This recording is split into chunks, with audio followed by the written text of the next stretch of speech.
Prime Minister Narendra Modi on Thursday announced that there are huge renewable energy deployment plans for India for the next decade, which are likely to generate business prospects of around 20 billion US dollars per year.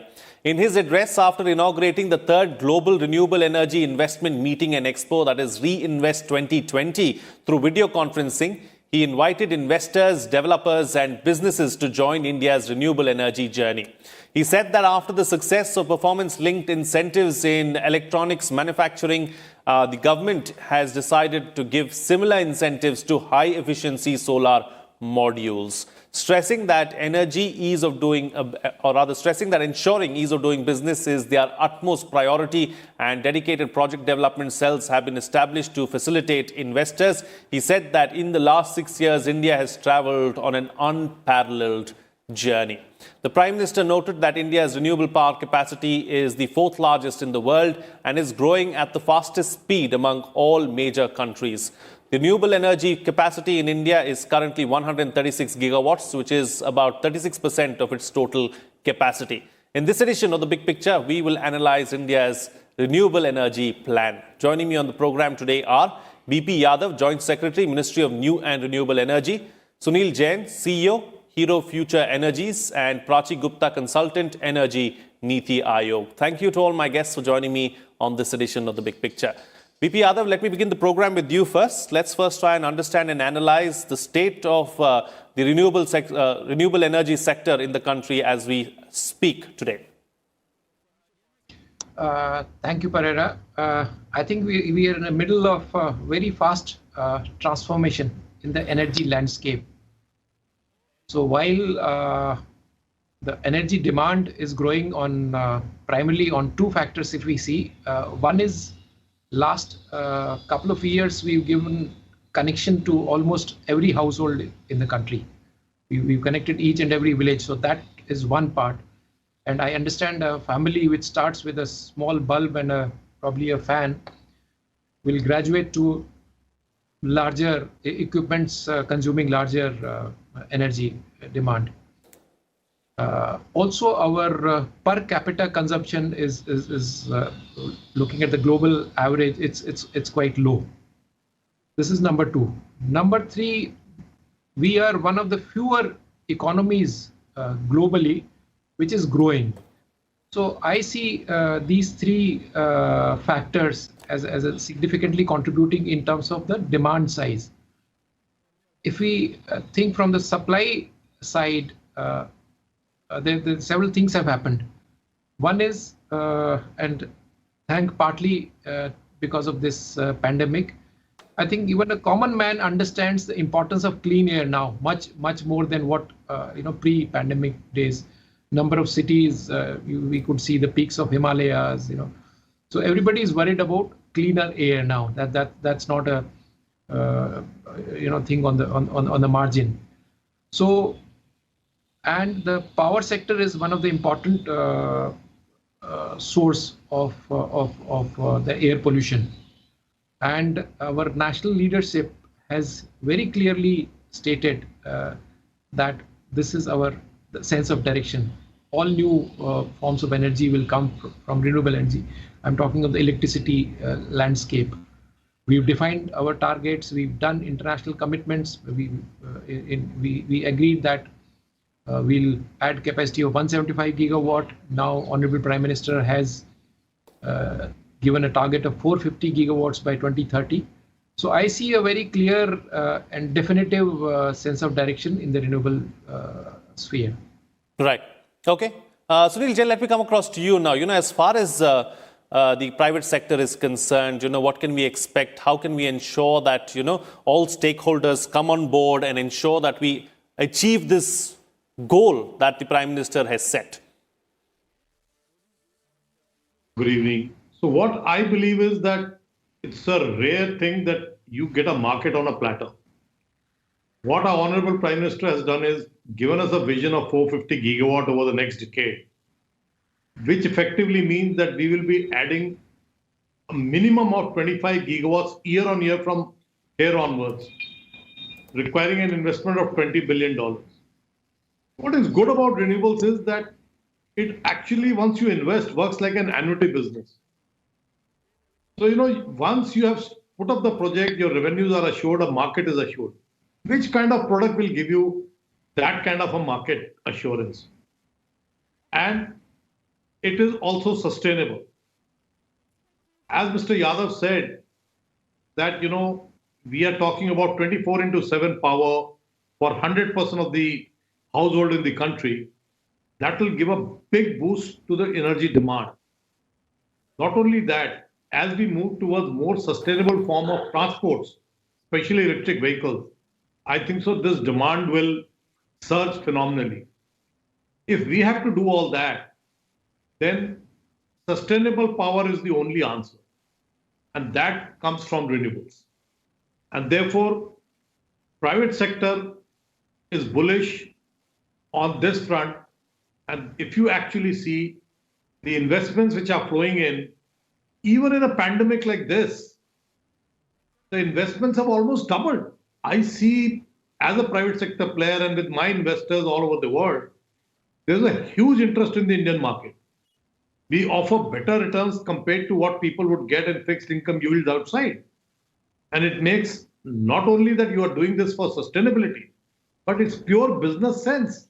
It's a new business opportunity which is there on the platter and we must grab it. From India's point of view, an Atmanirbhar Bharat, this is probably the key to moving towards that. And secondly, this is a sector which is not only about investment, but I believe it can create 1 million jobs year on year as we move forward. So it's a cocktail of all the win-win solutions for the entire country and for the private sector.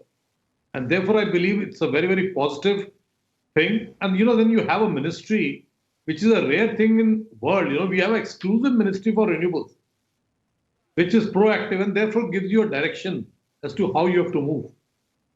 So I'm taking a lot of positives now. Absolutely. All right. So we have looked at the positive picture and the future looks bright, is what the panelists have already ascertained on the program right now. Prachi Gupta, we've heard what Mr. Yadav and Mr. Jain have said. Clearly, there are a lot of opportunities as far as renewables are concerned. But let's talk about some of the challenges that we may have to overcome in the near future.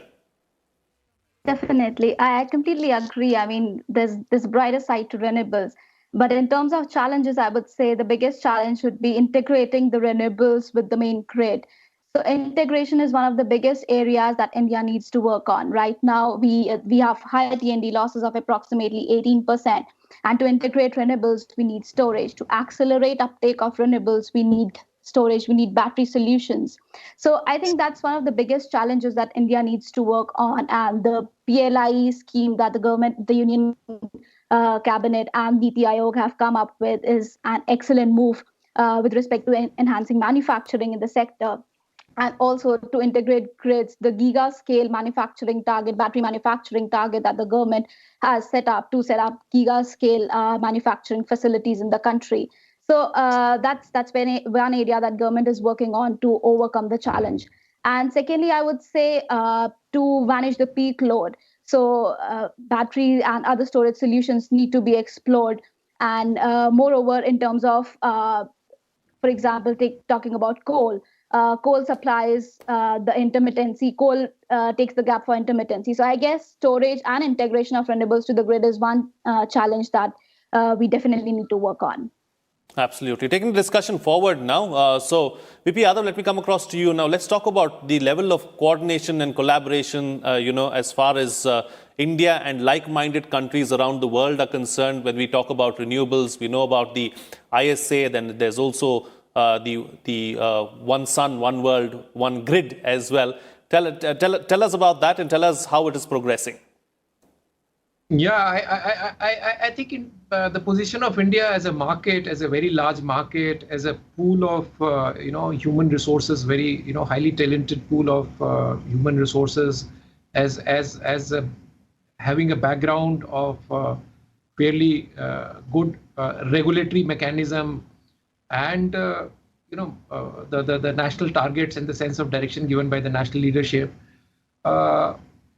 Lot of countries from the world were attracted to this, And we see an extremely good interest from all economies, all developed economies, everybody who's doing well in renewables. In fact, we had about 7 to 8 partner countries in RE Invest.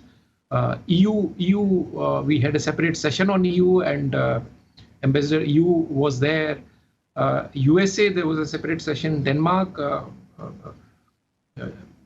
Energy Minister Denmark spoke during the inaugural. Energy Minister of UK, who's also COP26 chair, he also spoke. So there's a fair amount of interest in the international market.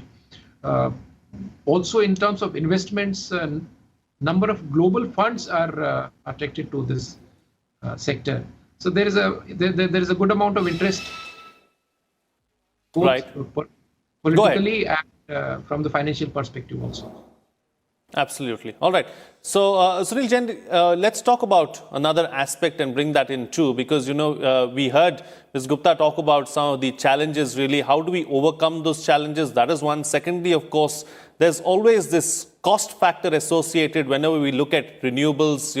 There is this feeling, there's a sense that you get that, producing renewable energy is far more expensive than your conventional forms of energy. Is that the case? How do we ensure that we bring down the cost? And let's not forget this issue of, producing solar panels as well. Those kind of aspects too come into the picture. Well, I thought you asked me this cost and price factor at a very wrong time. We are talking at a time when record low tariffs of solar at 2 rupees just hit India 2 days back, which is even lower than the marginal costing for, thermal power. So today, renewables is the cheapest form of energy anywhere around the world. It's beaten every form of energy today, and especially solar. And wind is not very far behind. It may be slightly more expensive, but definitely it is, almost in touch with the variable cost of the thermal. So now cost is not an issue. In fact, what is going to be an issue is renewables has to provide a sustainable round-the-clock 24/7 power along with the storage system, along with the hybrid system. Now that cost has to be almost matching the thermal power cost, which today amounts to around rupees 4 or 5. Any new plant of thermal cannot be less than 4.5, 5 rupees. So I think so renewables is now beating thermals all end up. But I'm not saying that thermal will just go away. Well, obviously you will need base load till such time you have some storage kind of capacity which can give you a base load. Having said that, one very interesting angle is there to storage. There is a huge amount of challenge in evacuation of power, and especially the last mile connectivity to the last house in this country. Thermal cannot do that because, taking a transmission line for 10 houses is very expensive. Renewables with storage can go right up to that end and provide, a distributed power solution, and will save millions of dollars for the government. At the other hand, provide electricity 24/7. So it's an innovative thing. And under the Atmanirbhar Bharat scheme, where government is promoting manufacturing of domestic panels because there's a huge market to be there, I believe government should also promote under Atmanirbhar Bharat a distributed system. The Prime Minister's vision of that Kusum scheme and the solarization of water pumps, that's a step in what I'm saying. Is actually you're doing distributed power at the doorstep of the consumer. So these are all solutions to the challenges we have. And green corridor in evacuation, which is being done right across the entire country, I think so once that is completed, it would put India right on top of the map. Since we are here, let me just ask you a quick follow-up question as well, Mr. Jain. Do you see a time, sometime in the foreseeable future, where renewables completely take over the complete energy sector? 2050, you will not have fossil fuels in the world. Very few. Okay, so that's fantastic. It's good to have a year in mind as well. 30 years from now, no more fossil fuels, a cleaner planet, a greener planet. and a better planet. We are all looking forward to see that. So let me take the discussion forward now. So Prachi Gupta, as far as leading up to these 30 years is concerned, let's look first at the next 5 years, what we need to do. What should our key focus areas be? What should what should be our priority? Yeah, so as he mentioned, so first of all, I would say it's basically the twin challenge of providing more energy as well as cleaner energy to the masses in India. I think the first step would be to get into the manufacturing of solar panels under the Atmanirbhar Bharat as well, because we need to create jobs as well as, I mean, India is already the fourth largest renewables country in the world. So we need to create jobs as well as supply decentralized energy to our population. So I think the first step would be to get into manufacturing of solar panels and look at the entire supply chain, not just manufacturing, but end to end, basically. So I think that would be the key priority area for the government, to develop the entire supply chain of all the components. And second would be the R&D of cleaner technologies, for example, different PV technologies, and across the value chain, wherever we can bring digital transformation across the supply chain. So I think these two would be the key priority areas for the government. And with respect to other areas, I would say it's not just solar or wind, but the government also, as it has started looking at methanol economy or even biomass. We have a lot of potential for biomass. So basically in transportation sector, looking at bio-CNG vehicles, or even the government has already set up the target of 20% blending in petrol. So I think biomass is another area where the government needs to look at more exhaustively and work towards getting a ethanol-based economy, methanol-based economy. So I think these are the key priority areas for the government. Absolutely. And since we are here, then let me take that up with you as well, Mr. Yadav. So key focus areas in the next 5 years and in the long term as well. And what about capacity? What's really happening as far as capacity building and infrastructure is concerned? I think the issues which were focused were the biomass, the energy from biomass. We have a fairly large, biomass availability. If we talk in terms of either the agricultural waste or the city waste or other kinds of biomass waste. And we have a lot of things to do, because the conversion of energy from biomass will not only increase our energy independence, which we are as of now importing a lot of, most of the fuel, but will also clean up our cities. So that's one. And we realize that the fuels which are produced from the biomass are also calorific value. In terms of calories, these are better and cleaner than the traditional biomass. So that we have number of things to do in the biomass sector also, and that's a good opportunity for us. Biomass, incidentally, will also provide the base load, because you can operate the biomass, the plants based on the biomass load as these you do in the thermal sector. The second one, she talked about grid integration.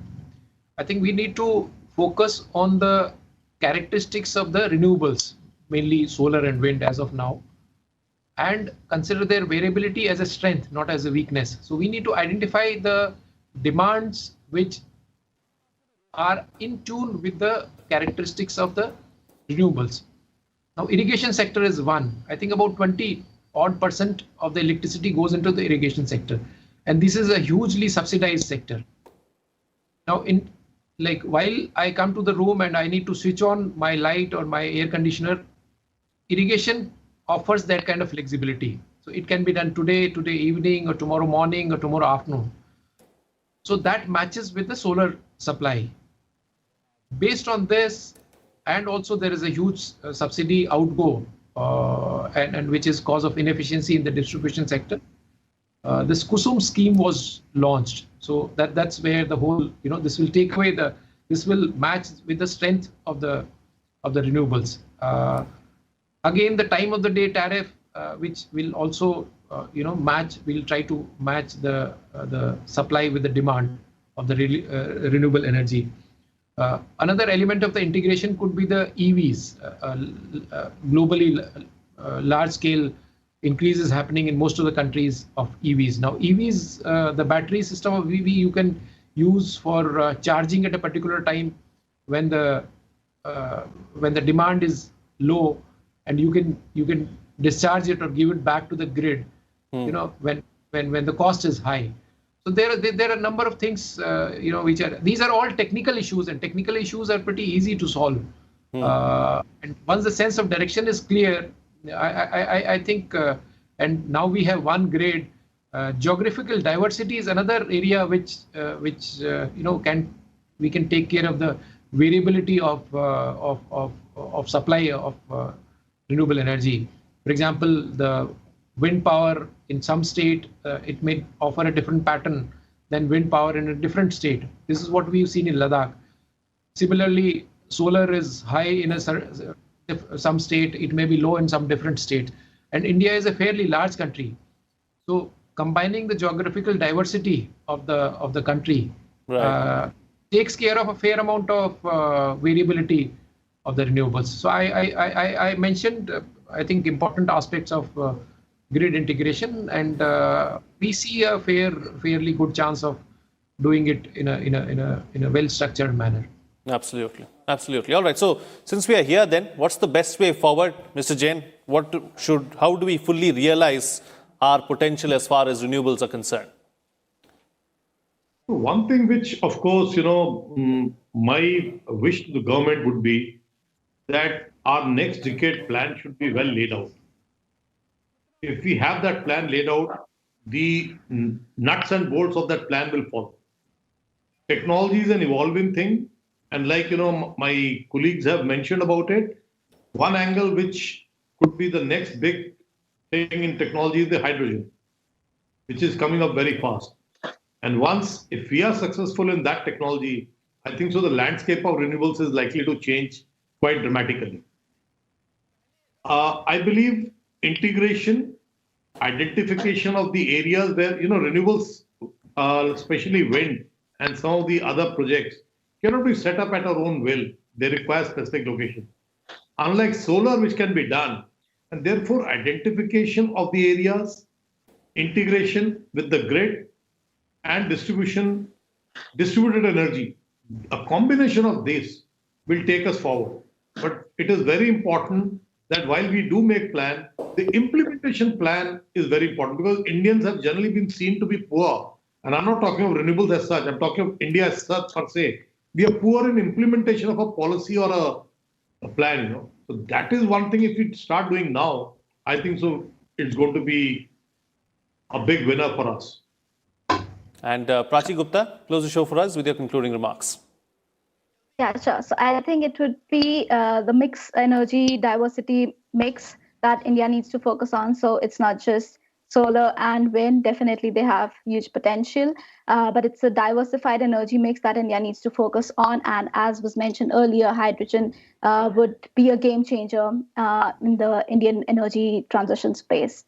So I think it's a diversified mix that would be the key, and definitely a well-planned roadmap. So NITI Aayog is coming up with Energy Vision 2035. So I guess that would be one place to look at in terms of setting a roadmap for the country to